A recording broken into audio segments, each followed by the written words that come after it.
Hello students, कैसे हैं? उम्मीद करता हूं स्वस्थ, सजग, सक्रिय, खुश मिजाज वो बहुत ही बढ़िया से होंगे। आइए आज इस वीडियो में कक्षा 10वीं के गद्य खंड के तहत प्रथम पाठ का संक्षिप्त परिचय प्राप्त करते हैं श्रव्य एवं दृश्य तरंगों के माध्यम से। तो आइए श्रवण करते हैं प्रथम पाठ का संक्षिप्त परिचय। सबसे पहले हम लेखक परिचय के संदर्भ में जानते हैं कि जाति प्रथा, श्रम विभाजन और जाति प्रथा नामक पाठ के लेखक डॉक्टर भीमराव अंबेडकर हैं, जो कि भारतीय संविधान के निर्माता भी हैं और मानव मुक्ति के पुरोधा भी हैं। तो इस मानव मुक्ति के पुरोधा और भारतीय संविधान के निर्माता डॉक्टर भीमराव अंबेडकर का जन्म 14 अप्रैल 1891 ईस्वी में मध्य प्रदेश के महू जिले में हुआ था। इनका प्रारंभिक शिक्षा का कार्य बड़ौदा नरेश से प्रोत्साहन पाकर उच्च शिक्षा के लिए वे न्यूयॉर्क, फिर वहां से लंदन गए। इन्होंने संस्कृत का धार्मिक, पौराणिक तथा पूरा वैदिक वांग्मय अनुवाद के जरिए पढ़ा। ऐतिहासिक एवं सामाजिक क्षेत्र में अनेक मौलिक स्थापनाएं प्रस्तुत की।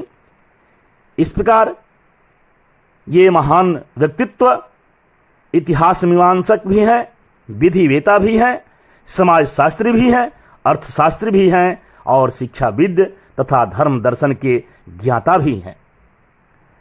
ये अपने व्यक्तित्व एवं कृतित्व से समाज को नई दिशा देने में आगे सदा रहे हैं।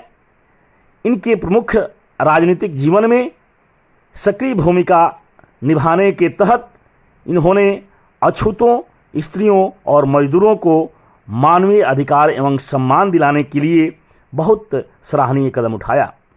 इनका निधन 1956 ईस्वी में हुआ। इनकी साहित्यिक प्रमुख देन इस प्रकार है।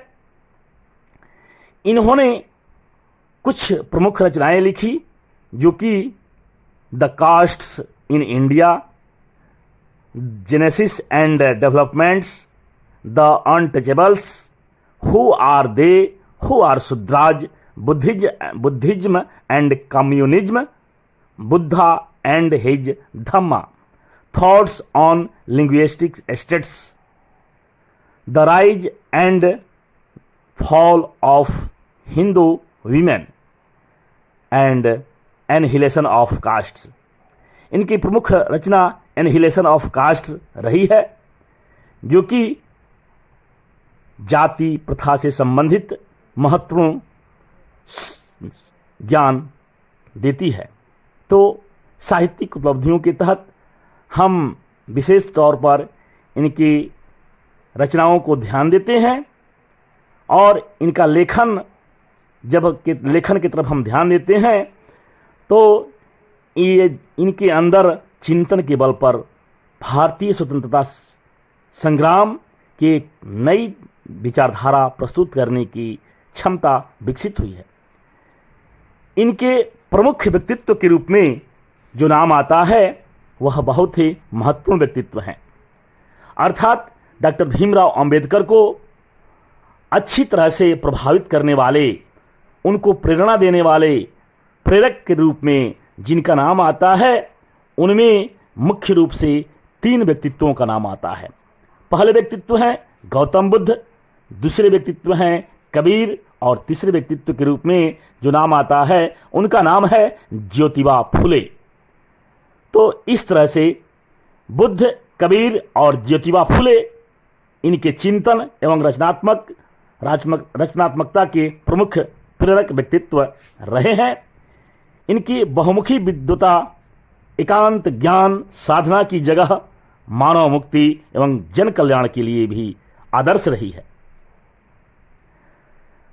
पाठ इन जो आप लोगों को प्रस्तुत है वह श्रम विभाजन और जाति प्रथा, विशेष तौर पर वह एक भाषण का अंश है।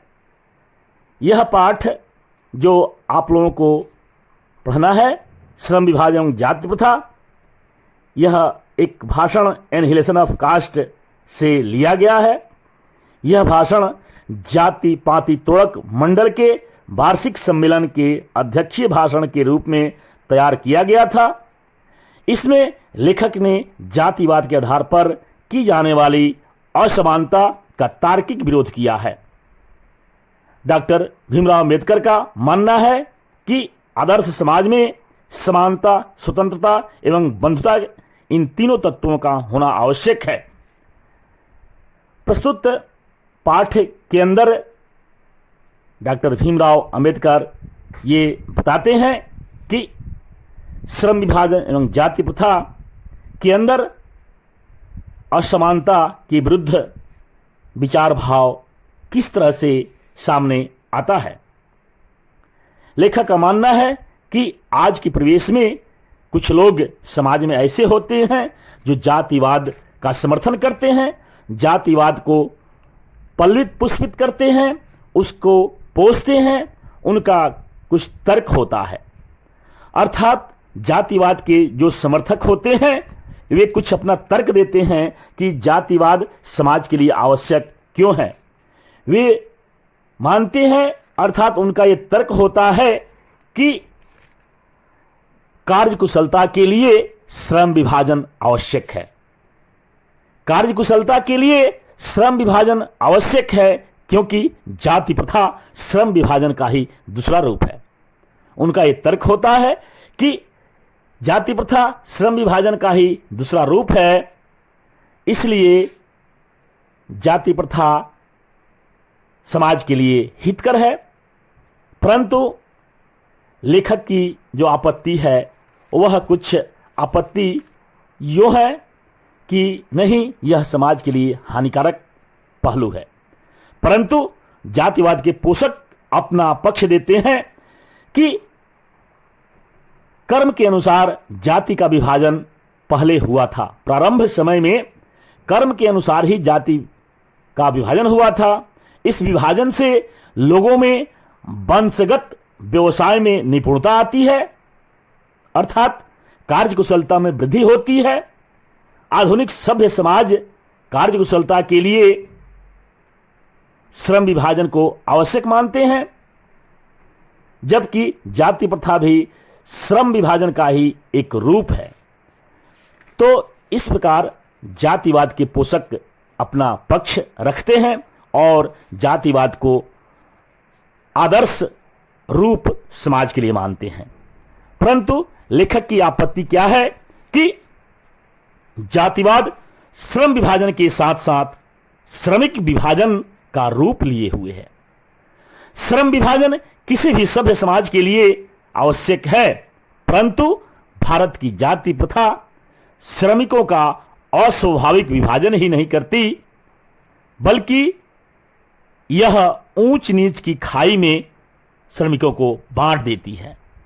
अर्थात भारत की जो जाति प्रथा है वह मजदूरों का उसकी रुचि के अनुसार रुचि के विरोध में जाकर के विभाजन करती है और इन विभिन्न वर्गों को विभाजित करके एक दूसरे की अपेक्षा ऊंच नीच की खाई में भी विभक्त कर देती है, जो विश्व में किसी भी आदर्श समाज के लिए आवश्यक नहीं है, उसके लिए खतरनाक पहलू है। डॉक्टर भीमराव अंबेडकर ये बताते हैं कि जाति प्रथा को यदि श्रम विभाजन मान लिया जाए तो यह स्वाभाविक नहीं है, क्योंकि यह मनुष्य की रुचि पर आधारित नहीं है। इसलिए सक्षम समाज का कर्तव्य है कि वह व्यक्तियों को अपनी रुचि या दक्षता के अनुसार पेशा अथवा कार्य चुनने की योग्य बनाए। अर्थात एक जो आदर्श समाज है वह समाज हर व्यक्ति के लिए यह विचार रखता है कि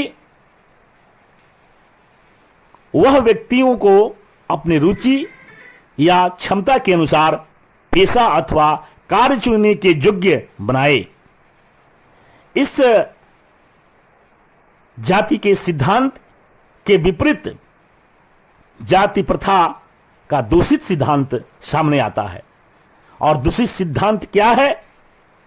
तो दूषित सिद्धांत यह है कि इससे मनुष्य के माता पिता के सामाजिक स्तर के अनुसार पेशा अपनाने के लिए मजबूर होना पड़ता है।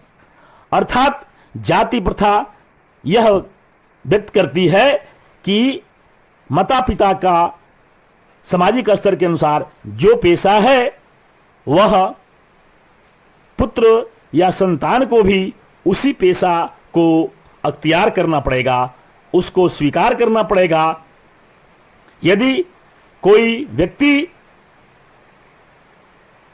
समाज के अंदर वह धोबी का काम करता है तो उसके जो संतान है वह धोबी के ही कार्य करेंगे, भले ही उसकी योग्यता आगे इंजीनियर बनने की हो, डॉक्टर बनने की हो, लेकिन जाति प्रथा कहती है कि नहीं, उसे धोबी ही बनना चाहिए।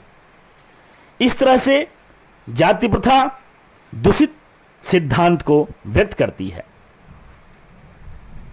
अगर जाति प्रथा के दूसरा रूप देखा जाए तो हमारे सामने वह रूप आता है कि जाति प्रथा पेशे का दोषपूर्ण निर्धारण ही नहीं करती, बल्कि यह जीवन भर के लिए मनुष्य को एक ही पेशे में बांध देती है। इसके प्रतिफल स्वरूप यदि किसी उद्योग धंधे या तकनीकी में परिवर्तन हो जाता है तो लोगों को भूखों मरने के लिए विवश होना पड़ता है। उनके सामने कोई चारा नहीं दिखता है, क्योंकि खास पेशे में बंधे होने के कारण वह बेरोजगार हो जाते हैं। और जाति प्रथा इस तरह से बेरोजगारी भी पैदा करती है। जाति प्रथा से किया गया श्रम विभाजन किसी भी व्यक्ति के लिए उसकी स्वेच्छा पर निर्भर नहीं करता है। अर्थात जाति प्रथा जो श्रम विभाजन करती है तो वह व्यक्ति के अपनी इच्छा पर निर्भर नहीं रहता है, बल्कि जाति प्रथा के स्वरूप पर निर्भर कर रहता है। इसका आधार व्यक्तिगत न होकर के पूर्व निर्धारित होता है।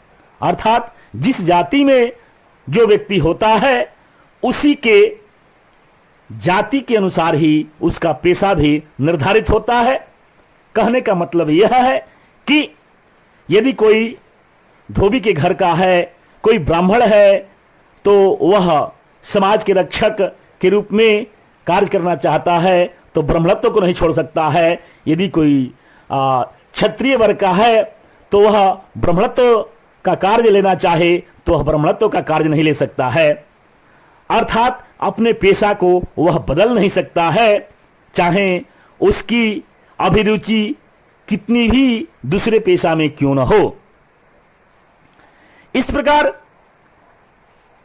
लोग निर्धारित कार्य को अरुचि के साथ करने के लिए इस जाति प्रथा में विवश हो जाते हैं।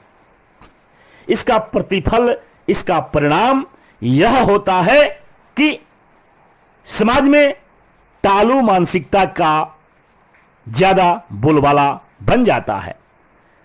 लोग टालू मानसिकता के पोषक बन जाते हैं, अर्थात किसी काम में दिल लगाकर काम नहीं करते हैं, मन लगाकर काम नहीं करते हैं। और इसका प्रतिफल यह होता है कि नहीं मन से काम होता है और नहीं कार्य कुशलता सही आती है। तो इस प्रकार से हम कह सकते हैं कि जाति प्रथा व्यक्ति की स्वाभाविक प्रेरणा, रुचि व आत्मशक्ति को दबा देती है और उनको यानी उस व्यक्ति को स्वाभाविक नियमों में जकड़कर निष्क्रिय बना देती है।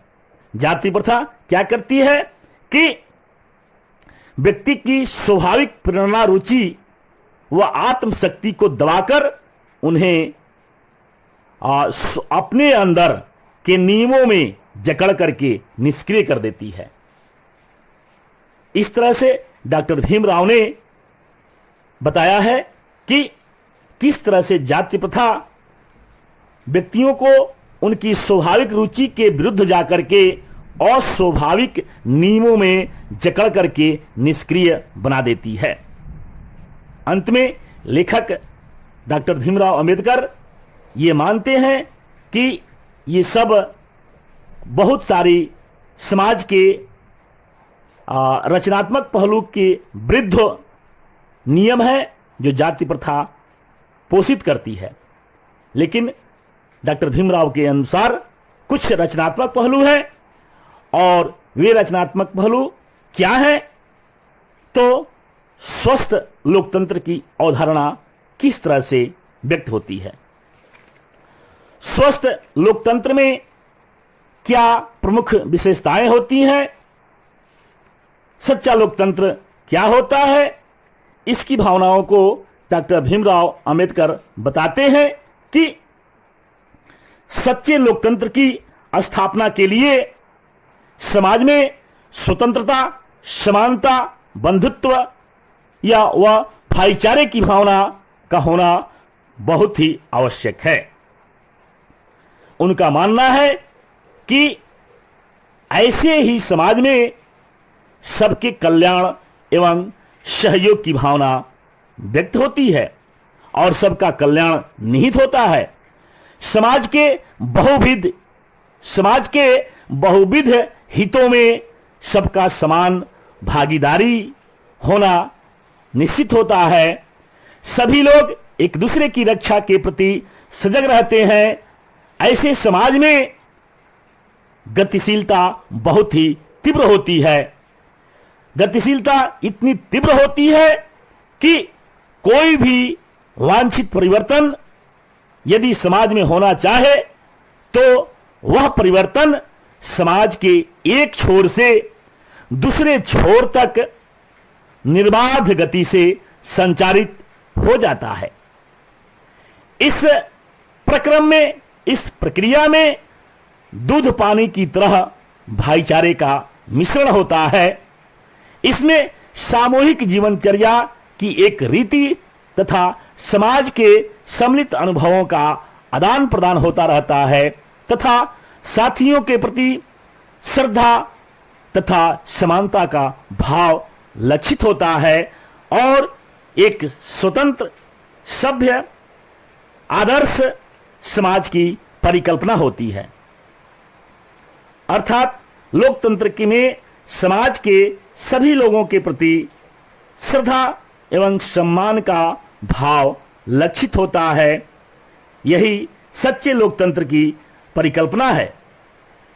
अर्थात सार तत्व में, संक्षिप्त में हम यह कह सकते हैं कि डॉक्टर भीमराव अंबेडकर ने जो कि अपना विचार दिया है लोकतंत्र के संदर्भ में, यह इस पाठ यानी श्रम विभाजन, जाति प्रथा, श्रम विभाजन और जाति प्रथा में सबसे महत्वपूर्ण टॉपिक है। सबसे महत्वपूर्ण टॉपिक उन्होंने दिया है कि जाति की आलोचना भी किए हैं और एक सशक्त विचारधारा भी दिए हैं। सशक्त विचारधारा उनका क्या है, एक बार पुनः आप श्रवण करते हैं, पुनः उसकी तरफ हम चलते हैं कि सशक्त विचारधारा समाज के संदर्भ में डॉक्टर भीमराव अंबेडकर का क्या है। तो उनका मानना है कि आखिर आदर्श समाज के अंदर क्या विचारधारा होनी चाहिए, क्या बातें ऐसी होनी चाहिए जिससे कि समाज आदर्श बन सकता है।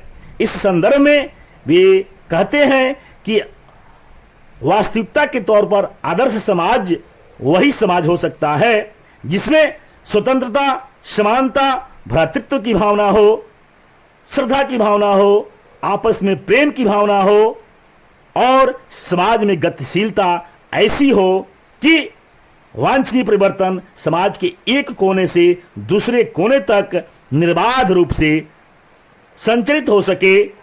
परस्पर भाईचारा ऐसा हो जैसा दूध और पानी का आपस में मेल हो जाता है, उसी प्रकार भाईचारे की भावना भी लोगों के अंदर आपस में घुल मिल जाए यही सच्चे लोकतंत्र की परिभाषा है, सच्चे लोकतंत्र की परिकल्पना है।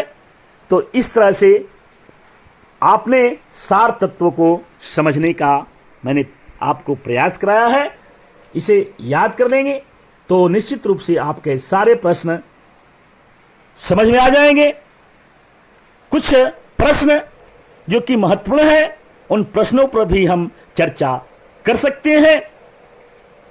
तो आइए एक विशेष चर्चा हम लोग करते हैं कि व्याख्या ससंदर्भ सप्रसंग कैसे की जाती है। यह प्रश्न जरूर जैसे परीक्षा में आता है, एक दो प्रश्न परीक्षा में आते हैं, उनको कैसे हम अच्छी तरह से लिख सकते हैं।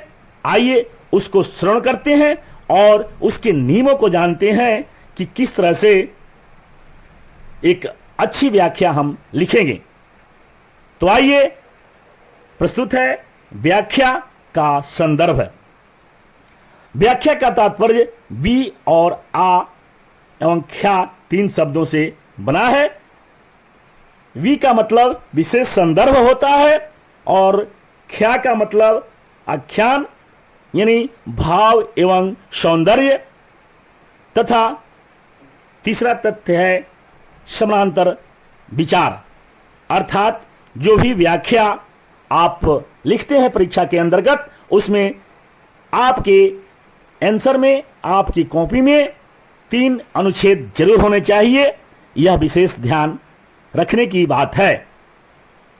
प्रथम अनुच्छेद संदर्भ का होना चाहिए, दूसरा अनुच्छेद भाव एवं सारांश का होना चाहिए, तीसरा अनुच्छेद संदर्भित भाव के मुख्य प्रेरक तथ्य से होना चाहिए। जैसे उदाहरण के तौर पर एक व्याख्या हम लोग विशेष ध्यान देते हैं व्याख्या पर कि किसी भी आदर्श समाज में इतनी भी गतिशीलता होनी चाहिए जिससे कोई भी वांछित परिवर्तन समाज के एक छोर से दूसरे छोर तक संचित हो सके। ऐसे समाज के बहुविध हितों में सबका भाग होना चाहिए तथा सबको उनकी रक्षा के प्रति सजग रहना चाहिए। तो इस व्याख्या अंश में जो कि आपके पाठ श्रम विभाजन एवं जाति प्रथा के तीसरे पृष्ठ से लिया गया है। अगर इसके संदर्भ तत्व में हम चलते हैं, संदर्भ क्या है, ये प्रसंग की बात करते हैं। सबसे पहले तो प्रसंग में हम पहला अनुच्छेद जना देंगे, उसमें लिखेंगे कि प्रस्तुत व्याख्यात्मक पंक्तियां हमारे पठित पाठ्य पुस्तक गोधली भाग 2 के तहत गद्य खंड से ली गई है, जिसकी रचना डॉक्टर भीमराव अंबेडकर के द्वारा की गई है। इस पाठ अर्थात श्रम विभाजन एवं जाति प्रथा नामक शीर्षक से जो यह व्याख्यात्मक अंश ली गई है, इसमें लेखक ने एक आदर्श समाज की परिकल्पना की है। लेखक ने यह बताने का प्रयास किया है कि आदर्श समाज के संदर्भ में क्या विचार है, आपके अंदर क्या विचार होने चाहिए, इस संदर्भ में लेखक ने बताया है। तो यह आपका विशेष संदर्भ हो गया। अब भाव तत्व और विशेष तत्व को दूसरे अनुच्छेद में लिखेंगे। अनुच्छेद चेंज करके उसमें आप यूं लिख सकते हैं कि संविधान निर्माता एवं मानव मुक्ति के पुरोधा डॉक्टर भीमराव अंबेडकर ने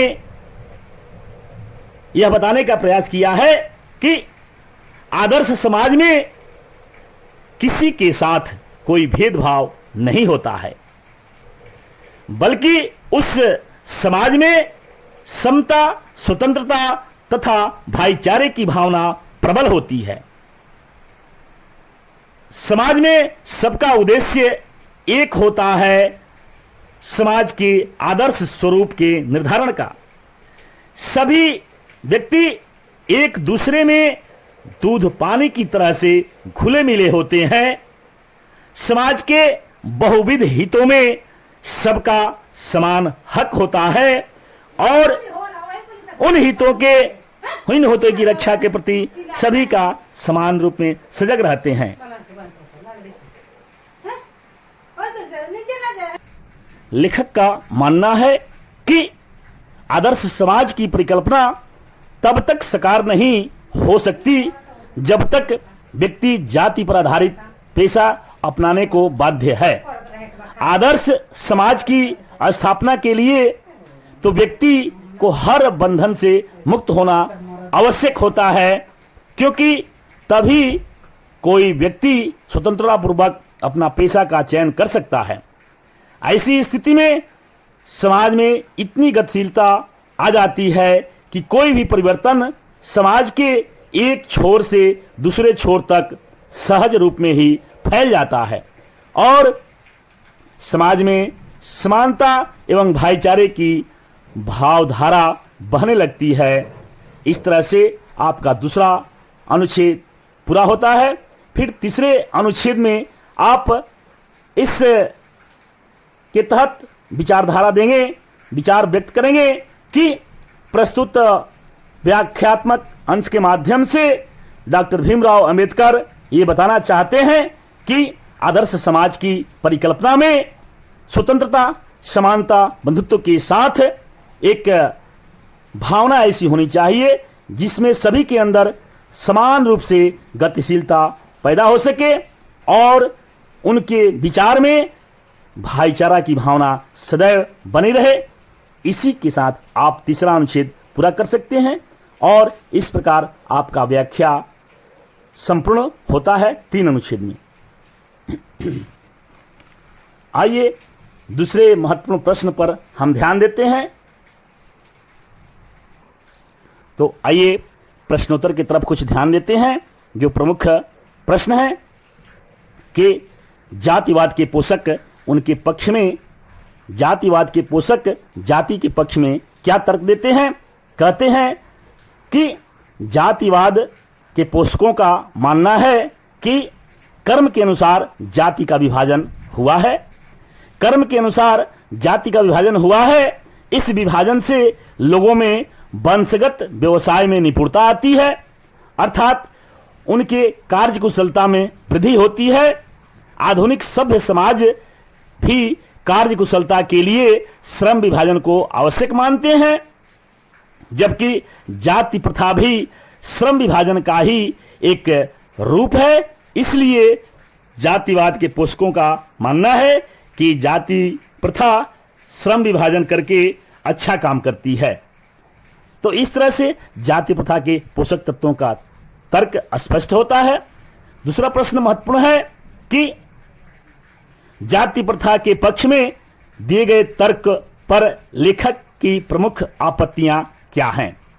जातिवाद के पक्ष में जो तर्क, जो पोषक होते हैं, वह जो तर्क देते हैं उस पर लेखक ने अर्थात डॉक्टर भीमराव अंबेडकर ने आपत्तियां व्यक्त की हैं। वह आपत्ति यह है कि जातिवाद के पक्ष में डॉक्टर भीमराव अंबेडकर ने जो भी अपना प्रतिक्रिया दिया है वह बताते हैं कि जाति प्रथा श्रम विभाजन का स्वाभाविक विभाजन नहीं है, क्योंकि यह श्रम विभाजन के साथ साथ श्रमिकों का विभाजन भी करती है। यह मनुष्य को जन्म के साथ ही किसी काम धंधे से बांध देती है। इस प्रकार मनुष्य अपनी रुचि और क्षमता के अनुसार काम का चुनाव नहीं कर पाता है। साथ ही समाज में ऊंच नीच का भेदभाव भी जन्म ले लेता है। अतएव लेखक के अनुसार, डॉक्टर भीमराव अंबेडकर के अनुसार, यह जो जाति प्रथा के द्वारा विभाजन है यह सर्वथा अनुचित है। अर्थात जातिवाद के पोषक जो तर्क देते हैं वह निराधार है, अनुचित है। प्रश्न नंबर 4 का उत्तर आप समझ सकते हैं प्रश्न है कि जाति भारतीय समाज में श्रम विभाजन का स्वाभाविक रूप क्यों नहीं कही जा सकती है। जाति, इसके संदर्भ में डॉक्टर भीमराव अंबेडकर बताते हैं कि जाति भारतीय समाज में श्रम विभाजन का स्वाभाविक रूप नहीं है, क्योंकि यह मनुष्य की रुचि पर आधारित नहीं है। इसमें व्यक्ति की क्षमता की उपेक्षा होती है। व्यक्ति अपने रुचि के अनुसार, अपनी क्षमता के अनुसार अपना पेशा तथा कार्य का चुनाव नहीं कर सकता। यह व्यवस्था केवल माता पिता के सामाजिक स्तर का ही ध्यान रखती है, जिस कारण व्यक्ति जीवन भर के लिए किसी निश्चित व्यवसाय में बंध जाता है, अर्थात उसका व्यक्तित्व एक सीमा में बंध जाता है, वह स्वतंत्र होकर के नहीं सोच सकता है। इस कारण काम की कमी जैसे संकट के समय उसे भूखों मरने के लिए विवश होना पड़ता है, और उसके सामने आर्थिक समस्या भी आ जाती है। आर्थिक रूप से वह तंग हो जाता है। इस तरह से उस पर जाति प्रथा विशेष प्रभाव डालती है। तीसरा अगला प्रश्न है कि जाति प्रथा भारत में बेरोजगारी का एक प्रमुख एवं प्रत्यक्ष कारण बनी हुई है, कैसे? यह बहुत ही महत्वपूर्ण प्रश्न है। इसके उत्तर में डॉक्टर भीमराव अंबेडकर बताते हैं, उनका तर्क है कि जाति प्रथा समाज के लिए हानिकारक है, समाज के लिए हानिकारक पहलू के रूप में सामने आती है। जाति प्रथा मनुष्य को जीवन भर के लिए एक ही पेशे में बांध देती है, उसे कोई अन्य पेशा चुनने की अनुमति नहीं देती। जाति प्रथा क्या करती है कि व्यक्ति को अन्य पेशा चुनने की अनुमति नहीं देती, भले ही वह व्यक्ति उस पेशे में पारंगत ही क्यों न हो। अर्थात किसी भी व्यक्ति को जाति प्रथा दूसरा पेशा चुनने की अनुमति नहीं देती है, चाहे वह व्यक्ति उस दूसरे पेशे में कितना भी पारंगत क्यों न हो। आधुनिक युग में उद्योग धंधों की प्रक्रिया व तकनीकी में निरंतर विकास के कारण कभी कभी पेशा में अकस्मात परिवर्तन हो जाता है। इस स्थिति में व्यक्ति को पेशा बदलना अनिवार्य हो जाता है, लेकिन जाति प्रथा यह दबाव देकर कहती है कि नहीं, पेशा बदलने की जरूरत बिल्कुल नहीं है। इस तरह से इसका प्रतिफल क्या होता है कि व्यक्ति को भूखमरी तथा बेरोजगारी की समस्या का सामना करना पड़ता है। इस तरह से हम कह सकते हैं कि जाति प्रथा भारत में बेरोजगारी एवं भूखमरी का प्रमुख एवं प्रत्यक्ष कारण बनी हुई है। अगले प्रश्न के उत्तर में सबसे पहले प्रश्न देखते हैं कि आज के उद्योग धंधों में गरीबी और उत्पीड़न से भी बड़ी समस्या किसे माना गया है। इस संदर्भ में लेखक महोदय बताते हैं कि उद्योग धंधों में गरीबी और उत्पीड़न से भी बड़ी समस्या जाति प्रथा को माना गया है। इसका कारण यह है कि इस प्रथा में व्यक्ति की रुचि तथा क्षमता की उपेक्षा की जाती है। व्यक्ति स्वेच्छा से कोई दूसरा पेशा चयन नहीं कर सकता, फलतः अरुचि तथा विवशतावश काम करने के लिए वह मजबूर होता है, और इसका प्रतिफल यह होता है कि व्यक्ति की कार्य क्षमता घटने लगती है, वह टालू प्रवृत्ति का हो जाता है। वह व्यक्ति दुर्भावना से ग्रस्त होकर टालू प्रवृत्ति ही अपनाने के लिए मजबूर हो जाता है। इससे स्पष्ट होता है कि आर्थिक दृष्टि से भी जाति प्रथा हानिकारक पहलू है। यह प्रथा मनुष्य की स्वाभाविक प्रेरणा, रुचि तथा आत्मशक्ति को दबाकर उन्हें अस्वाभाविक नियमों में जकड़ करके निष्क्रिय बना देती है। इसलिए सभ्य समाज में जाति प्रथा का ये हानिकारक पहलू सामने आता है। अगला प्रश्न सबसे इंपॉर्टेंट है, सबसे महत्वपूर्ण है कि किन किन पहलुओं से जाति प्रथा एक हानिकारक प्रथा है। ये प्रश्न बहुत ही महत्वपूर्ण है और परीक्षा में आने की संभावना रहती है। पाठ के लिए सबसे महत्वपूर्ण प्रश्न है। इसका उत्तर देखें, ध्यान दें, श्रवण करेंगे और आपको यह तथ्य याद ही हो जाएगा। तो आइए समझते हैं कि लेखक डॉक्टर भीमराव अंबेडकर ने पाठ में जिन जिन पहलुओं से जाति प्रथा को हानिकारक प्रथा के रूप में तब्दील किया है, जिन जिन कारणों से जाति प्रथा को एक नुकसानदायक, एक हानिकारक प्रथा के रूप में परिवर्तित किया है, उन कारणों को हम इस प्रकार देख सकते हैं कि पहला कारण यह है कि जाति प्रथा पर आधारित श्रम विभाजन स्वाभाविक नहीं है।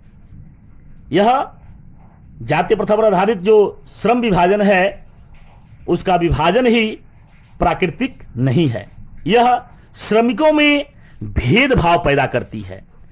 इस विभाजन से ऊंच नीच की खाई पैदा होती है, ऊंच नीच की विचारधारा पनपती है, जिससे सामाजिक एकता पर गलत प्रभाव पड़ता है।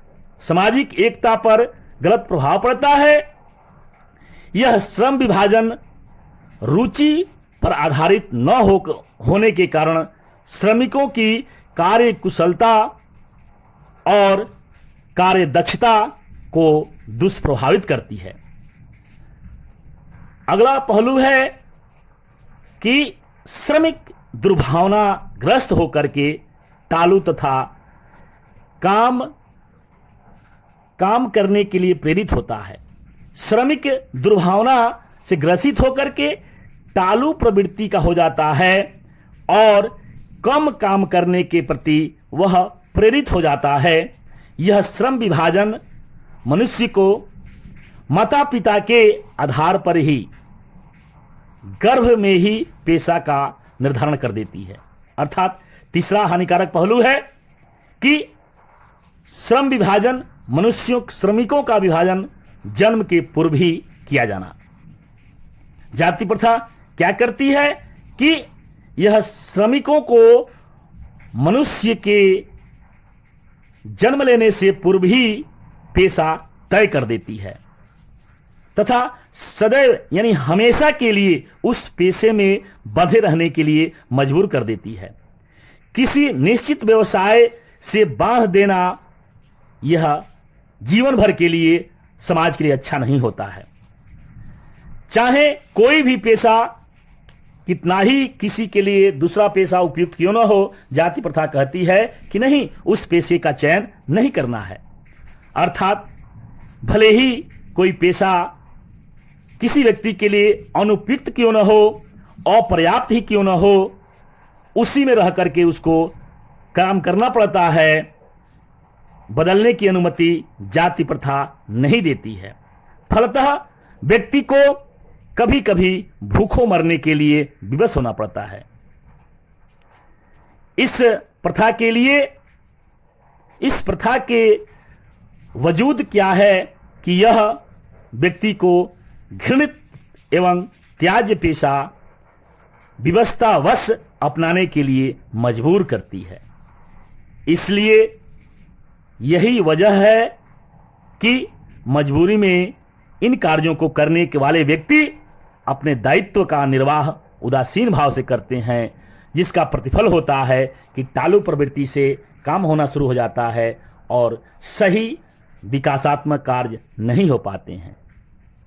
इस तरह से महत्वपूर्ण प्रश्न आपके सामने रहा।